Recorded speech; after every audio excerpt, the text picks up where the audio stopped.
Welcome back to the U Sports Report. If you're just tuning in, you're just in time for the college rundown with Mr. Tyler Ortega. Ladies and gentlemen, he's loosened the tie. Oh, we're about to get it all from Mr. Tyler. How's it going, my friend? Good, guys. Casual Thursday. It was a little bit warm outside. I couldn't. Couldn't. Yeah. But got some great news as far as New Mexico athletics goes. Once again, the New Mexico Lobos have got 10 athletes to qualify for the National Track and Field Championships. That's going to be taking place here in a couple weekends up in Tracktown at Eugene, Oregon. As I was saying, there was 10 of them. Now, in the 1,500-meter run, we had Sophie Connor, Emily Hosker Thornhill, and Josh Kerr qualify. In the triple jump, Janelle Hadnot, who was the conference champion at the Mountain West Conference meet, Asia Marler as well.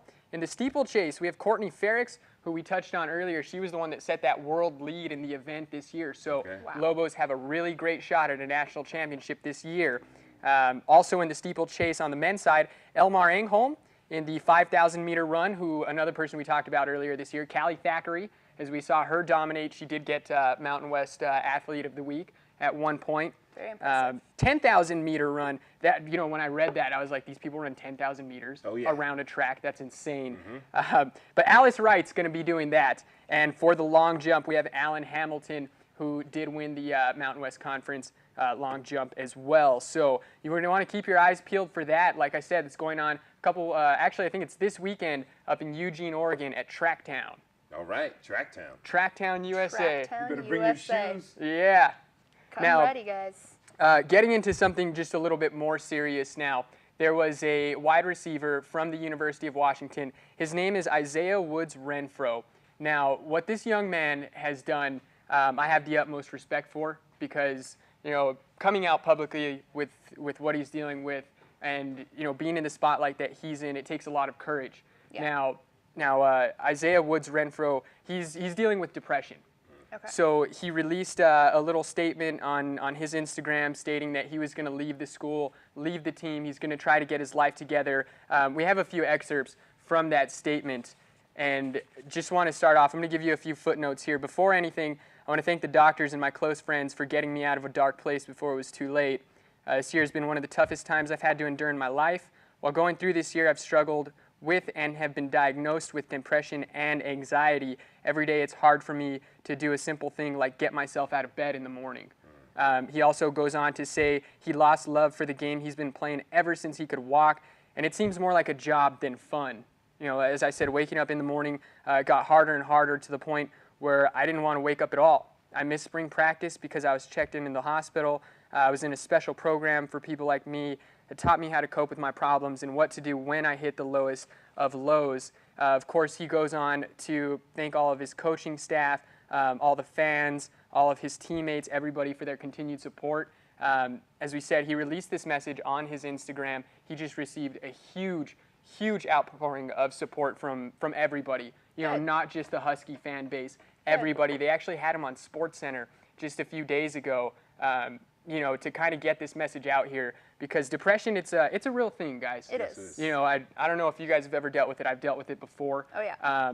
You know, and I thought I was too cool for help, but once I got it, you know, it's conquerable. It's life-changing. It is, and for this kid to come out, you know, publicly and say, I have to walk away from the game that I love. I'm giving this scholarship up. You know, it's monumental, and it's huge. I think it's going to be a great building block for any athletes going forward that may be dealing with this issue. It's a horrible disease, and this kid, he's not even going to go back to Washington. He's actually transferring out to Santa Monica. He's going to finish his degree. He's not going to play football anymore, but he's going to go for his degree in fashion. So big props to Isaiah Woods Renfro, young man. Do what you have to do to get over this, because it is not a joke. You have the support of everybody around you, and everybody that's not around you. You know, people I've seen all around the world giving this kid support for his decision. It's just, it's a great thing to see. That is a really good thing to see. You definitely have the support of the three of us, young man. And it's something I want to commend, and I want to commend him. I want to commend you for bringing it to the spotlight, first of all. And then secondly, I want to commend this young man, because a lot of times we can look at athletes and think that they're not human, that they don't experience some of the things that we, quote unquote, normal people go through. Well, this is a highlight to let you know that we are all human.